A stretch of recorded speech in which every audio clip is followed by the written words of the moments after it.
Hello, I'm Maria Ressa. This is Talk Thursday. With us today is the newly appointed CEO of the Philippine Health Insurance Corporation, Alex Padilla. He is also the head of the government peace panel negotiating with the communist-led National Democratic Front. After nearly 3 years, he now wants out of the peace process, saying he is, in his words, frustrated and disappointed. Good day, Alex. It's Hello. good to have you with us. Hello. Frustrated and disappointed. Why? Well, I was appointed to chair the government negotiating panel 3 years ago. At that time, I was beaming with hope, and I Yes. thought that I knew these people. I knew all of the negotiators. I was part of that group Yes. during the martial law era. So How deeply? How were you part of that group?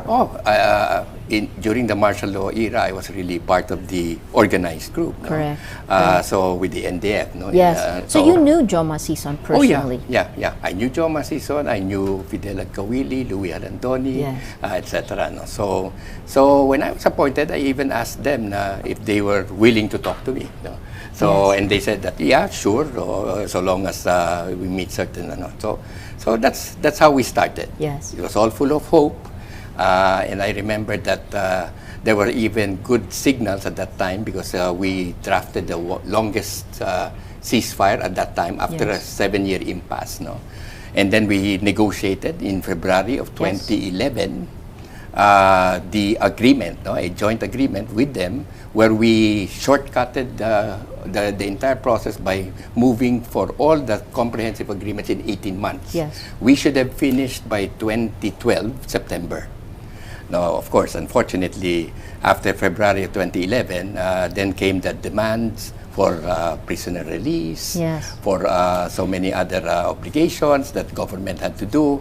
And so one led to another. We were at an impasse at that time.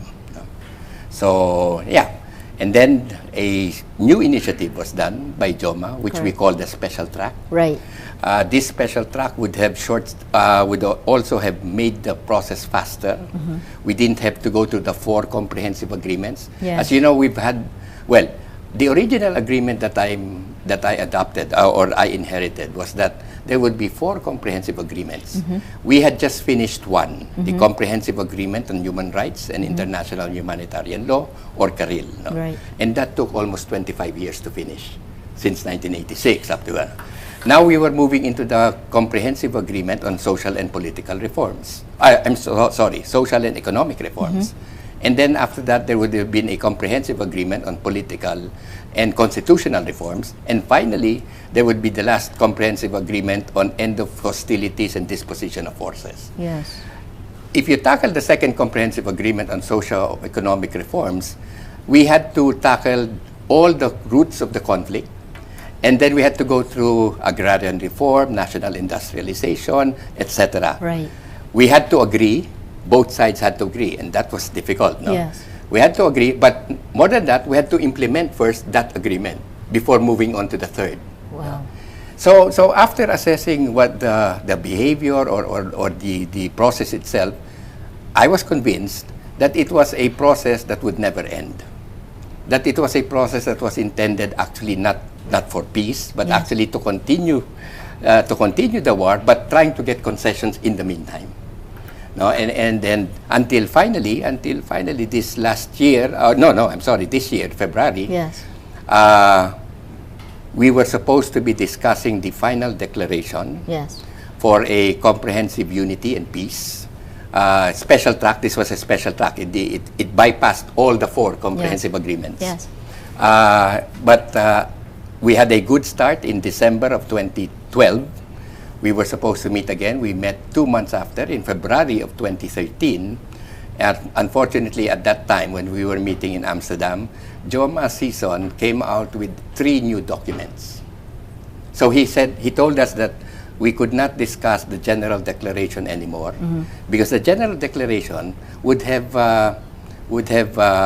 immediately put into place a ceasefire, which we wanted, government wanted. And on their side, it would have immediately convened a special council comprised of members from both sides, no? Right. To talk about problems. It wasn't anything fixed, no? Right. So that would have instigated that event, no? Unfortunately, JOMA season, just 2 months after, said that we could not do it. That we had to meet certain conditions before they can even agree on a forged declaration. You know? What's the point of all of this Well, in your mind, for him? Because JOMA season has always been the more practical member of their negotiating panel. No? He would offer us solutions when we were at stalemate, etc. Yes. So he was pursuing many of the initiatives on his own. No? And to some degree, I think the NDF or the CPP was giving him a lot of leeway. No? And we were testing that to the limit. No? How far will JOMA season go in trying to forge an agreement with the government? No? And even from the point of view of government, we had said that we were willing to talk to JOMA season, even to try and come to terms with him alone, Yes. or even with part of his group, or with the entirety of his group. No? Yes. But we were willing to deal with him on that level. Unfortunately, I think come February, the ground, I usually call the ground, no, had put its foot down. And I think has told him to stop negotiating on this level if we were not getting anything in return. And their principal condition was that they wanted the releases made of 14 of their, or 18 of their consultants, which have been arrested and who comprise the top echelons of their leadership. No? So after February, it was a complete impasse because the JOMA season wanted us to first terminate the conditional cash transfer. Wow. To finish the Oplan Bayanihan of the AFP, to stop all the Pamana efforts, to give land to 5 million landless farmers, etc., before we can even move on to the next level. No? And then we thought that, look, we don't want to continue this charade anymore. No? So we still are open, our doors are still open, but definitely we don't want to return to the so-called regular track. And insofar as government is concerned, they have killed the special track. Okay. So that's where we are right now. He's been in the Netherlands for decades. Since 86, I yes, think. Yes, 30, almost 27 years yes. this year, right? Can he actually speak for the forces that are here? Is this still a monolithic group? Well, they will say yes. No, they will say yes. But from our own assessment and also from a personal level, I think the question should be raised also is that, are we still talking to the same group? Correct. Or to the correct group, no? Because during the 3 years of our negotiations, there were signs or signals that JOMA season or Louis Halandoni would send that practically differed from the ones on the ground, no? For example, they would try and deal with us talking about a release of a certain prisoner which they have abducted at a certain place where we had to call for an immediate ceasefire. And while we were trying to arrange that, the NPAs on the ground released it in another place. No, so we thought that there was some disconnect there. No? So, and also the fact of the matter is that the NDF, the National Democratic Front, is an organization of around 17 revolutionary organizations. Yeah. But all of these revolutionary organizations are headed by communists. Yes. So the question now is, should we be talking to the NDF, who is merely their political front, or maybe we should be talking to the communists, the CPP? Because it is actually the Communist Party of the Philippines which actually directs and steers the movement across, no? Communist movements have failed everywhere else around the world. Yeah. What makes this country, what makes our communist movement here different? Why is it still alive? Why can we not deal with this? I think to some degree it is different. They're communist in name, in title, but a lot of their beliefs on, for example, their funding is now purely coming from the local front. No? Maybe 10 or 15 years ago, it was also from an international level. Yes. They had international solidarity. Now, no more. No? Because the other countries have already failed. Correct. Changed. Correct. So basically, it's just an ongoing movement that has learned to adapt to circumstances and getting their own money in the process, no, local sources, and moving on, no, so How much is it a movement, and how much is it a reaction to poverty, the conditions of governance, the conditions in the Philippines today? And is this something that can be dealt with in another way? Well, we've always said that negotiations was but a small part of the entire peace process. No, in fact, government should be dealing with this problem of poverty, of not only through negotiations, but through actual government programs, etc. And I think we're trying to do that. No, we're trying to settle that. Or even law enforcement, right? When is extortion a revolutionary effort, and when is it a criminal? Well, that's the other problem. No, they're relying on an old doctrine that says that everything they do, whether they kill, they steal, etc., are part of the revolution or rebellion, and therefore should be treated as such. No, we no longer believe in that, and in fact, our laws do not suggest that anymore. No, in the sense that the communists, even as a non-state force, no, is equally responsible for any of the actions that they do, no? And as such are liable for any of such actions. No? So in that sense, they are equally liable for human rights violations, just as government is. No? So there are many similarities in that sense. No? How would you assess the communist movement in the Philippines today? They have a strength of around a little less than 5,000 armed regulars. And at the high point, it was around 12,000? No, it was about 25,000. 25,000 in 86. In 86. No? And then it went down. It went down because I don't also believe that the communists can ever succeed through a democracy. No, I think it breeds well on a dictatorship or on an authoritarian nature. To fight. Yes. But of course, that's how they make it still appear. No, that this is a U.S. etc. regime. It seems like an old argument. But basically that's it. No, they don't. They rely on the misery and poverty of the people in order to try and engender beliefs. But basically, I think there is still a question among themselves whether or not this would actually foster. No, because as far as we are concerned, we are analyzing that the communist movement also has the so-called legal front, who is probably engaged in parliamentary elections through the party lists. The front organizations that have gone in. Satura Campo, for example, had actually said But what is clear is that in their literature, and we've actually asked this of JOMA season as well. No? In their literature, they've always said that we must use the peace negotiations or any kind of parliamentary means in order to advance the armed revolution and to overthrow government. So we even confronted them on that, and their answer or reply to us was that, they needed to write that down insofar as their constituents are concerned. But they're in fact interested in promoting peace. We don't believe that anymore. You don't? What do you believe now? Well, unlike the MILF. Yes. The MILF is an equally armed, group, no, very strong, but they themselves believe that the peace process is part of the modes of trying to attain just peace. Correct. The communists don't. Yes.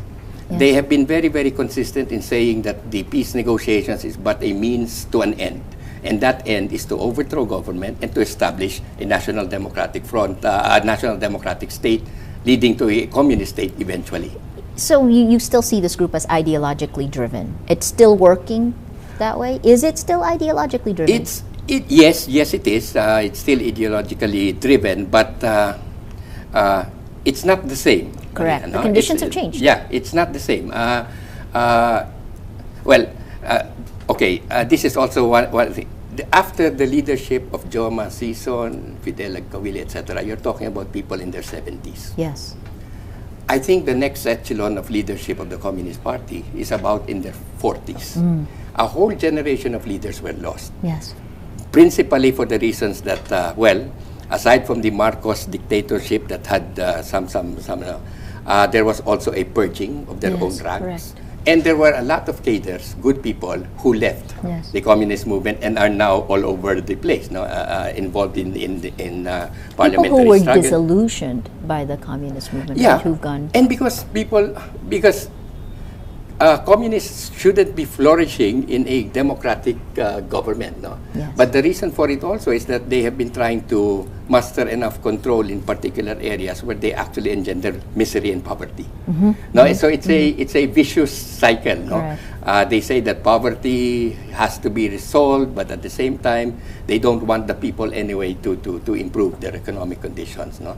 So with that, there is a constant fear, at least on my part, no, that the next echelon of leaders might not be even as receptive to discussion or negotiations. No? Kung tatawagin ko na utak pulbura. Yeah. So question, Yeah. is this something that could be addressed by law enforcement and good governance? It should be addressed by good governance. Practically modernization, better roads, better communications, better, yeah. Would you be able to deal with the recruits that they're getting now? I think so. Well, the police also say, though, that Yeah. I guess this year, that there have been more organization among the different groups, the CPP, NPA. Well, I'll tell you, even from the point of view of the NPAs, Yes. during my time, and that was in the 80s, no, or late 70s. It's actually rare that you're speaking that frankly about this. And Oh, yeah. You're speaking about it as a very broken organization now. Oh, yeah, yeah. Well, during that time, it was easy to join the National Democratic Front at that time because there was really only one opposition, and that was the Marcoses. No? Correct. And he did not leave any space for democratic participation, Yes. which led to all the anti-Marcos forces to join up and even come up with each other, no, and Yes. support each other. But after 86, Yes. when things have changed, no, there was more democratic participation. Of course, it's not a perfect government. It's not a perfect state. There's Yeah. still poverty. Yeah. We never said there wasn't. Right. There's still human rights violations, etc. But it's a work in progress. No, democracy is a work in progress. That's important. No? So yeah. With that, And now seems to have the support of the people.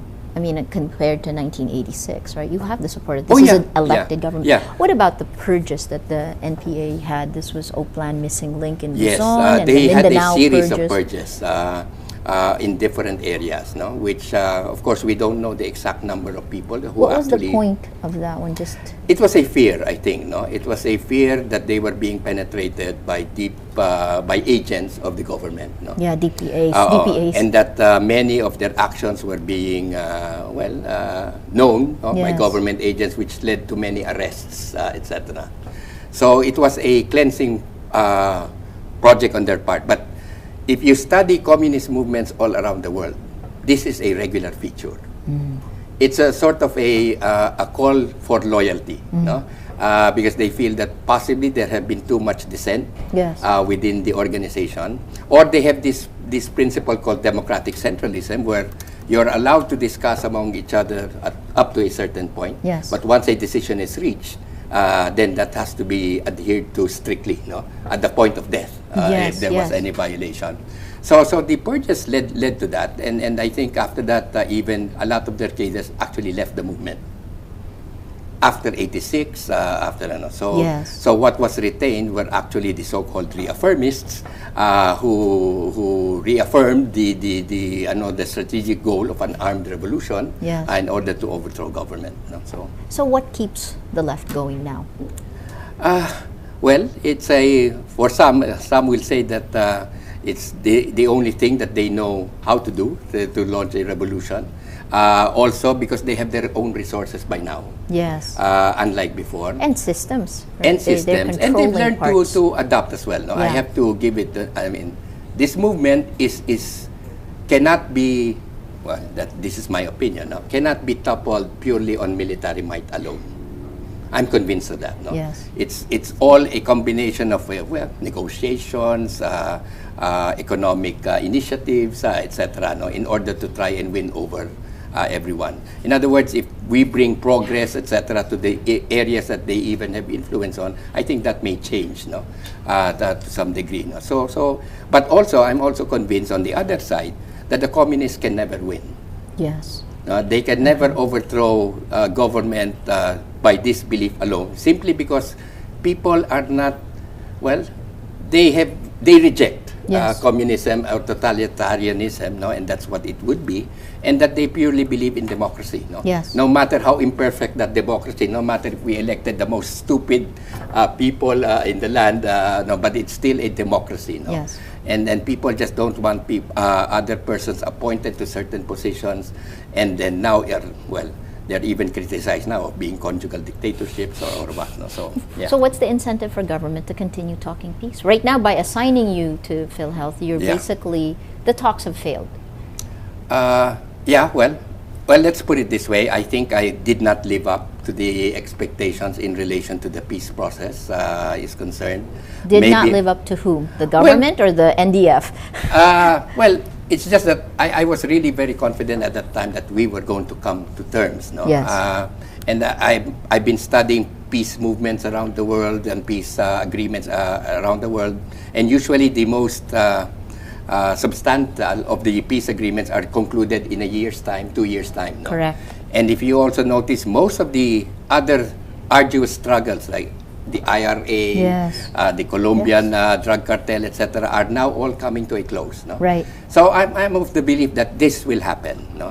Negotiations will come at some future time. I don't know when. But some of these things are just a matter of destiny, if I may call it that. No, I mean the walls of Germany collapsed, and nobody predicted that, etc. And so it will happen, and I think they will try to have an agreement sooner rather than later. Yeah. Do you think that what do you think of the leadership of Benito Chamson, his wife Wilma? Benito Chamson and Wilma are two of your most persistent and consistent communists in the movement. No? This couple comes from a very poor family, poor background in Samar. They have been consistent in their struggles. Unfortunately, is that their experience has always been on war. Yes. Unlike, for example, the Louis Halandoni or some of the other personalities of the negotiating panel, etc., who has also been learned about the negotiating skills relating to people, Benito Chamson is one that has dealt with the entire revolution through armed means. No? And he does not know anything, probably difficult for him to try and come to terms with peace that is not won through the armed struggle. So really your assessment now is they really don't want to talk, and this is just a way to...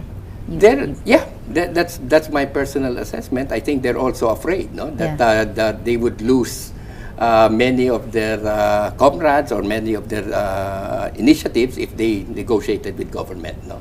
And then my last question on this before we move on, because you do so many other things. Joma himself, what's your assessment of him, his role in the movement? Will he ever come home? Yeah. Well, Joma, of course, is your chairman and political founder of the Communist Party of the Philippines. In that regard, he will always be treated with much respect, no? Not only by his own comrades, but I think by other people as well. No?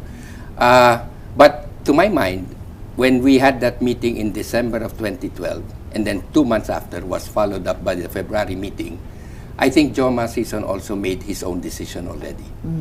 Because to my mind, it was a choice for him, no? Whether to pursue the talks, negotiating with government, and possibly finding a way out even for him, or to simply just fade away and let everything pass and die as the founder of the Communist Party of the Philippines. Yes. No? And I think he made the latter's decision. I think that when the push came to a shove, Joma Sison practically said to himself that I will stick to my to the Communist Party of the Philippines, and maybe that's the organization he founded, and therefore would want to stay in. You would know. I mean, and the Chamsons and Joma, how differential are they to him? What's their relationship? If you've read some of their past, they've been paying tributes to one another. No? Joma pays tribute to Chamson as a good fighter, etc. And the same with Chamson. I think telling us that the official negotiating panel is still Joma Sison. But that was not the same as what we've heard before. Because that came about because of this impasse. Yes, I see. So there, but I think the Are you forcing their hands now? Do they even think that the talks are relevant? Actually, my feeling now is that, this, I think it was even practically arrogant on the part of government and the NDF to think that we could ever conclude an agreement amongst the two sides. No? Because we were trying to conclude an agreement that would resolve all conflicts. Yes. The roots of conflict, so to speak. You're really talking of utopia. Yes. No? Okay, let's talk about even of agrarian reform. No? Yes. Agrarian reform has been a subject or issue with us for the past 40 years. Since No? 19 And Yes. so many things have already happened. No? Correct. There have been stock options. There have Yes. been some that were actually given lands but sold it back to Yes. So, but they're still living in that Yes. milieu whereby lands to the landless, as if that was easier done. It could be done like this. But this of your finger, not that you could do it. So I think they're living in a dream in that sense, and maybe it's about time to involve everybody else, the community, no. And if you notice, Maria, the between the MILF and the talks on the CPP-NPA, nobody is simply interested in the talks with the CPP-NPA. Yes. I think that's also because people feel that it will not amount to anything. And perhaps they were even smarter than I was 3 years ago. No? You were very optimistic. Very optimistic. But it also made others optimistic because you knew this group well. And but even then I was already receiving warnings, no, that nothing would ever happen with this. And when we did not give any more concessions in that sense, they were really backing down. No? Now, even for the example, the release of prisoners, they were asking for the several releases, but the few prisoners that we actually released, 2 out of the 6 went underground. Oh, right. And that to us was really a slap also. No? I mean, why would we release people and then for them to just continue the war? No? So that was unacceptable as far as we were So concerned. I asked you this, but I don't think I gave you the chance to answer. Moving you on means this is failed. You're moving on. The government is closing the talks. No, the government, please, don't. This is my personal view. Yeah. Government will never close down the door. Government is always open to hear new plans, new ideas coming from either the NDF or even from government itself. And this initiative that you led is over. Well, as far as I am concerned, any new talk would have to come up with a new approach. Okay. Yeah.